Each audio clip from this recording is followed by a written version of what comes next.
Democracy is one of the most well-known systems of governance in the world.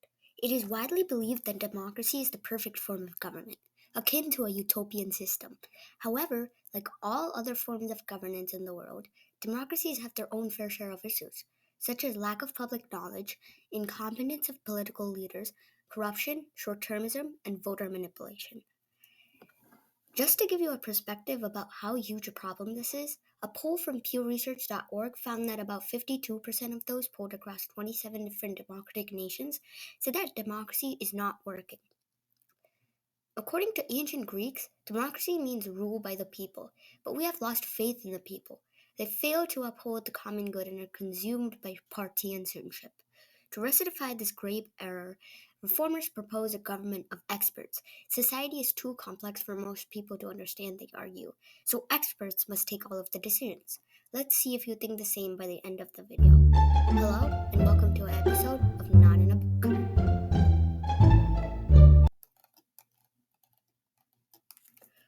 Although many politicians are experienced and are knowledgeable about their profession, some may not be as efficient as you think. These select politicians may not have sufficient background to be great leaders, nor are they guaranteed to make decisions that are not controversial and good for the citizens' economy. Many politicians make promises that they can't keep, using the public's trust to get into a position of power and then using it in other ways. Some promises, when kept, have their own requirements of how they should be dealt with. Politicians need to be able to convey their intentions clearly to the public if they decide to. Otherwise, the public could potentially react in a negative way. Studies show that brains shrink with age. Most politicians in the US and elsewhere are usually in their early 50s to late 70s. This means that people that are leading nations worldwide are those who are statistically less intelligent than a 30-year-old. Also, most politicians are biased, doing what's good for themselves and the party. This leads into another problem of democracy. The politicians can't take hard decisions that are unpopular with the people because they won't be reelected. Going back to our main point about political leaders and competence. If you want our country to develop and function, you need expertise, someone who knows something about the functions of government. Usually, the less experienced people are the ones voted in, because their pitch includes popular ideas with the voters, but not the ideas that are good for the voters, but unpopular with them. These ideas are usually the ones needed for the development of the nation, which again points back to our reason about hard decisions not being made. Plus, usually, lobbyists fund those who they think will benefit them the most. Experienced people won't take funds from them because they know that lobbying isn't good for the country. This means that the experienced people don't have the funds to run their campaign. If you don't even have the money to run a campaign, how are you going to win an election? Dambisa Moyo, a Zambian economist, said voters generally favor policies that enhance their own well-being with little consideration for that of future generations or for long-term outcomes. Politicians are rewarded for pandering to voters' immediate demands and desires. This brings us into our next point, the lack of public knowledge about political and economic situations. This is more commonly known as voter ignorance. Many of the public aren't fully aware of what goes on in their surroundings and thus aren't able to make a well-informed decision in situations like voting. For example, a third of American citizens don't even know one of the branches of government. Less than a quarter know the names of their state's 2 senators. Voters tend to prefer spending their time on other activities instead of spending time to stay up to date on recent events. Plato had the foresight about letting common people vote.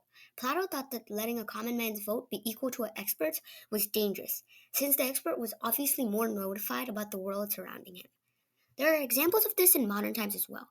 Jason Brennan, a political philosopher, thinks that an informed voter's vote should count more than an ignorant voter's vote should. This leads us back into our first reason. Incompetent votes will lead to incompetent leaders. Brennan says that most people are hobbits, which in his words are mostly apathetic and ignorant about politics. They lack strong, fixed opinions about most political issues. They have little, if any, social scientific knowledge. They're ignorant not just of current events, but also of the social scientific theories and data needed to evaluate as well as understand these events, and they prefer to go on with their daily lives without giving politics much thought. Due to the lack of public knowledge, Brennan and others believe that the correct course of action would be to give experts more votes. For example, an ignorant voter has a vote worth 1 vote, while an expert voter has a vote worth 2. While this could be exploited, there are ideas that a test could be implemented that would see if a voter was an expert or not, sort of like the literacy test used back in the day. Satyananda Misra says the political executive, ministers, mayors, councillors, is no better. Not more than 1/3 of all such bodies have ever comprised individuals with experience, expertise, and knowledge of governance in general, and a specific subject in their charge in particular. While many feel that it would be abusing human rights by limiting the political power of the ignorant or incompetent, Brennan argues that it's fine to limit the power to advance the public's welfare. He says that nobody would care if someone disqualified incompetent and or ignorant jurors. So why is this different? This leads us on to our next reason, corruption. Since democracies allow anyone to be elected into high offices, there are high chances that those who are elected may be corrupt.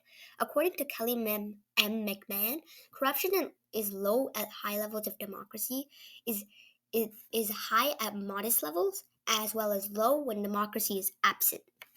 This is huge, but it doesn't stop there. VOA News reports that according to the 2021 Corruption Perception Index published by Transparency International, that several democracies have slipped in the rankings, including the United States, Canada, and Australia. The US ranked number 27 in the rankings. At the top of the ranks were the Scandinavian nations.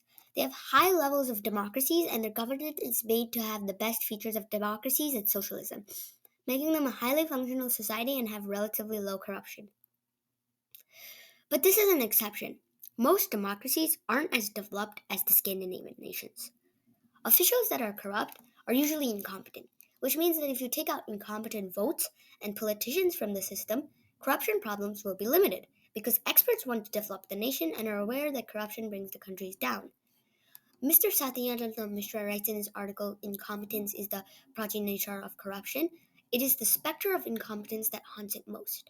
In a system full of incompetent people, delivery of service is the first casualty, and hence it has a premium. One who pays for it gets it, even if partially. The one who does not or cannot ends up getting none or substandard service. The electoral process is the most corruptible part of democracy. The electoral process can be easily tipped to one side. For example, bribes, the use of violence, and hacking could be ways that the electoral process could be corrupted. If the most important part of a democracy, which is the people choosing who represents the people, is not free and fair, what's the point of having a democracy in the first place? Our fourth reason is about long-term goals and short-termism. This is a huge problem with democracies. Let's take a real-life situation, for example. Country 1 has a huge debt problem. President A wants to fix that problem. President A gets elected and stops spending as much money. This is obviously not popular with the people and it is certain he won't get re-elected next election. This is again pointing back to the fact that no leader can take the hard decisions. Then President A leaves office and President B comes into office. He immediately goes on a spending spree, satisfying the public and destroying all the work President A did. Everybody learns from President A and nobody tries to limit spending again. This is a huge problem. You cannot go for long-term goals because the next person to take office might just destroy all your work with just a snap of his fingers. The only way in a democracy to make sure a long-term goal happen is to embed it into the constitution, like Ukraine did with its goal to join the NATO and EU. But for this to happen, it A, needs to be popular with the people, and hard decisions are never popular with the people. B, possibly a referendum might need to be called, and C, the Parliament, Senate, or something similar will have to vote on it. This is obviously a lengthy process and does not accept decisions that are unpopular with the people like spending cuts because everybody wants to stay in office for as long as they can. This is not the only problem with long-term goals and short-termism in a democracy. For example, coalitions. In places like India, coalitions are formed after the election and only to get a majority. Usually these coalitions are not ideologically similar.